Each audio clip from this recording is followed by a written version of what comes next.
ప్రియ ఆత్మీయులారా, మనిషి నుండి వేరు చేసేది మొదటిది నాలుక, రెండోది డబ్బు. నాలుక మాటలు మనిషిని దగ్గరకు చేయగలవు, అదే మాటలు దూరం కూడా చేయగలవు. ఒక మంచి మాట గాయాన్ని మాన్పుతుంది, ఒక చెడు మాట గుండెను పగలగొడుతుంది. మన మాటల్లో ప్రేమ ఉంటే బంధాలు బలపడతాయి, అహంకారం ఉంటే బంధాలు విరిగిపోతాయి. నాలుక చిన్నదైన జీవితాన్ని మార్చే శక్తి. నాలుక చిన్నదే కానీ దాని గాయం చాలా పెద్దది. కత్తి కోసిన గాయం మానిపోతుంది, కానీ మాటలతో చేసిన గాయం జీవితాంతం మిగిలిపోతుంది. ఒక మాటతో ప్రేమను పెంచవచ్చు, ద్వేషం పెంచవచ్చు. ఒక మాటతో కుటుంబం కలపవచ్చు, కుటుంబం పగలగొట్టవచ్చు. ఎందుకంటే మన హృదయంలో ఉన్నది నాలుక ద్వారా బయటపడుతుంది. కోపం ఉన్నవాడు గాయాలు చేసే మాటలు మాట్లాడతాడు, ప్రేమ ఉన్నవాడు జీవమిచ్చే మాటలు మాట్లాడతాడు. ఒక సత్యం, మన మాటలు మన హృదయానికి అద్దం వంటివి. మరి పునీత యాకోబు గారు రాసినటువంటి లేఖలో మనం చూస్తూ ఉన్నాం. ప్రియ సహోదరి సహోదరులారా, నాలుక గురించి. మరి నాలుక ఏం మాట్లాడుతుంది? మన నాలుక మన అనుదిన జీవితంలో మంచి మాట్లాడుతుందా, చెడు మాట్లాడుతూ ఉందా? ఒకవేళ మనం చెడు మాట్లాడి ఇతరుల జీవితాన్ని నాశనానికి గురైనట్లయితే ఒక్కసారి ఆత్మ పరిశీలన చేసుకోవాలి.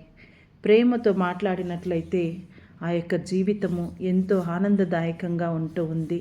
ఇతరులు కూడా మన దగ్గరికి ప్రేమగా వస్తారు, నిజం మాట్లాడతారు. మన జీవితంలో స్వస్థత కలుగుతుంది, ఆశీర్వాదాలు వస్తాయి, ధైర్యము వస్తుంది. కావున ప్రియ సహోదరులారా, మరి కోపము, అసూయ, ద్వేషము, స్వార్థం ఇవన్నీ కూడా ఈ యొక్క నాలుక ద్వారానే మరి వస్తూ ఉన్నవి. కాబట్టి ఒక్కసారి ఆత్మ పరిశీలన చేసుకోవాలి, నా మాటలు ఎలా ఉన్నవని. మరి అలాగే డబ్బు మన జీవితంలో చాలా అవసరం, కానీ అది మనిషి విలువలను నిర్ణయించకూడదు. చాలా సంబంధాలు డబ్బు కారణంగా మారిపోతాయి. డబ్బు ఉన్నప్పుడు చుట్టూ వాళ్ళు ఉంటారు, లేకపోతే నిజమైన వాళ్ళు మాత్రమే మిగిలిపోతారు. కావున ప్రియ సహోదరులారా, డబ్బు అవసరం కానీ ప్రమాదం కాకూడదు. డబ్బు లేకపోతే జీవితం కష్టం, కానీ డబ్బు ఎక్కువైతే మనసు మారిపోతుంది. డబ్బు మనిషిని గర్వంగా మార్చుతూ ఉంది. డబ్బు సంబంధాలను పరీక్షిస్తుంది. డబ్బు ఉన్నప్పుడు ఫ్రెండ్స్ ఎక్కువ, బంధువులు ఎక్కువ. డబ్బు లేకపోతే నిజమైన వాళ్ళు మాత్రమే మనతో ఉంటారు. కావున డబ్బు నిజాన్ని బయట పెడుతుంది. మనిషి కూడా స్వార్థపరుడే.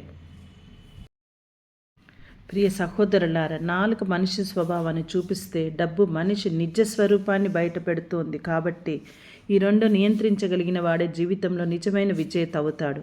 మాట్లాడే ముందు ఆలోచించు, డబ్బు సంపాదించే ముందు మనుషులను కాపాడు. మాటలలో ప్రేమ ఉంటే, డబ్బులో దయ ఉంటే ఏ మనిషిని ఎవరు విడగొట్టలేరు. నీ మాటల్లో గాయపరచకండి, నీ డబ్బుతో గర్వపడకండి.